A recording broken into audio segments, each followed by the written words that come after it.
Did you know the world around you is kind of trying to talk to you? Seriously, the Quran invites us to look closer at everything we see every day, the earth, the sky, the sea, because they're absolutely packed with amazing signs. So think about this for a sec. Could a book from like 1400 years ago really talk about planets swimming in space? It sounds pretty modern, right?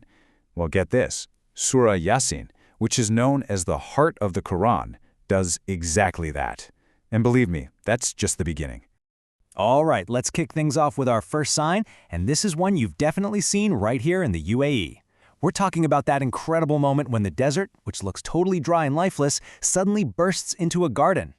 So there's actually a special phrase for this in the Quran, al-ard al-mayta. It literally means the dead earth. You know exactly what that looks like, that super dry, cracked ground you see everywhere before it rains. Looks like nothing could ever grow there, right? And then, bam, this verse tells the story. It says that this dead earth is a sign, because as soon as a little bit of rain hits it, that same ground just explodes with life. All these little seeds that were hiding under the sand suddenly pop up. Okay, so here's the big idea. If a tiny little seed that looks totally dead can come back to life, what does that tell us about something, well, much bigger? It's like a small clue, an everyday reminder of the huge idea of resurrection. Okay, now let's look up from the ground to the sky. Our next sign is all about the perfect timing of the sun and moon. It's like a giant cosmic dance happening over our heads 24/7. The way the Quran talks about sunset is so cool. It doesn't just say the sun goes down. It says the night is a sign and we strip from it the day. And that word, strip, the Arabic word is naslaku, and it's super powerful. It means to peel something off the way you'd peel an orange. So the verse is painting this picture where daylight is just this thin blanket covering the earth, and when it gets pulled away, you see what the universe is really like underneath. Total darkness. How cool is that?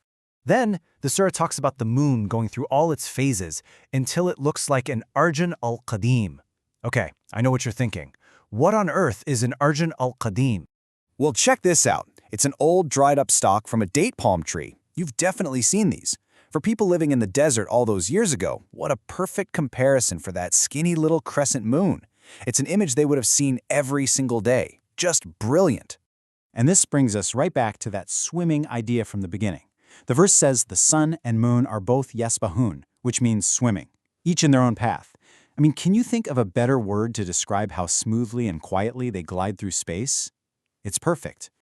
All right, for our final sign, we're coming back down to earth, to the sea, actually. And this one is amazing because it connects a super old story to something you see all the time. Think giant ships and even the planes we fly in. So the verse says that it's a sign that our ancestors were carried in the laden ship. And then it says something really interesting, that God also created the like of it for us to ride in today. Okay, so that first laden ship, that's talking about Prophet Noah's Ark, the ship that saved everyone. But what about the like of it? Well, that's us. It's our modern ships, our cars, and yep, even our planes. It's basically saying the same principles that made the Ark work are the same ones we use for travel today. And here's the main takeaway. It doesn't matter how fancy our technology gets. The verses remind us that every time we travel safely, whether on a boat or a plane, it's a gift of mercy, or rahmah. Each safe trip is a sign. So, when you put all of these signs together, it's like getting a software update for your brain. Suddenly, you start seeing the everyday world in a totally new, amazing way. So from now on, when you see a tiny green shoot popping out of the sand after some rain, that's verse 33. When you're trying to spot the crescent moon to start Eid, that's verse 39. And next time you're at DXB, getting on a plane and you land safely, that's verse 42 in action, right there. The world is basically a giant book of hidden codes, just waiting for you to notice them. So I'll leave you with this one question. What sign are you going to spot today?